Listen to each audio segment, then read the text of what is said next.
The conscious mind is limited by perception and experience. It works on a garbage in, garbage out principle. It's only as good as its input. If you want to maximize the power of your conscious mind, you need something else. You need the help of your subconscious mind. Using only your conscious mind means living in a psychic prison. When you focus only on using your reason and emotion rooted in your conscious mind, you are limited by space, time, and circumstances. There's a whole other world out there. There are many layers to that world. Unfortunately, you're completely blind to it because you're focused only on what you can see, touch, taste, hear, and smell. You're bound by the limitations of your senses. The conscious mind is very easy to enslave. It's not unusual for great historical people to say and do things that we find repugnant today. How come? They are a product of their times. In other words, they were thinking consciously and rationally based on the world that they saw and interacted with during their historical period. Yet their lives had the seeds of greatness, and we still benefit from their work and their achievements. Still, their limitations are glaring. You also are just as limited because you rely on your conscious mind. We are very limited people because we are products of our specific circumstances.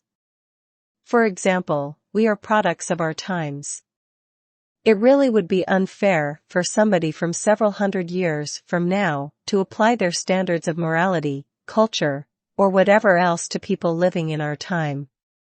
We are only responsible for what we know. Since we have a certain mindset and a shared set of ideas regarding how things should be in the here and now, we are limited by our times. This is still a limitation. We're also a product of our conditions. It really would be unfair for us to judge somebody who grew up in a certain environment to behave and have the values of somebody who did not grow up in that environment. Of course, this has limitations as well. There are certain common values that we expect of human beings regardless of their or biography, but, by and large, it is perfectly understandable for people to be judged based on the conditions they found themselves in. It would be great if all of us could overcome our conditions and live up to the highest standards, but we're only human. Another limitation is that we are products of our culture. It's very easy to define culture as involving a certain types of dress and a certain cuisine. Those are superficial cultural differences. Cultural differences actually run deep. They impact how you view life, your general attitude, how you get along with others, and how you define the good life. Your culture also plays a big role in what your personal priorities and values are.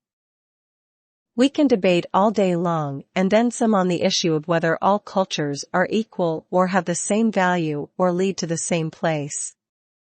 With that debate aside, it is indisputable that culture does play a big role in how people turn out. Going even deeper, when you notice that most people have certain cultures, it's easy to see where that cultural membership draws its power from. When you're a member of a culture, you want to go along to get along. You want to be part of a crowd. You want to be accepted. There's a tremendous value in a sense of belonging. This puts tremendous pressure on people who grow up in their own culture to behave and think a certain way. The truth is, given all these limitations, instead of taking our minds to the next level and expanding it, these limitations shrink our minds. It restricts our sense of possibility. They work to shape, warp, and constrain our ability to become whoever we want, whenever we want, and to otherwise live life on our own terms.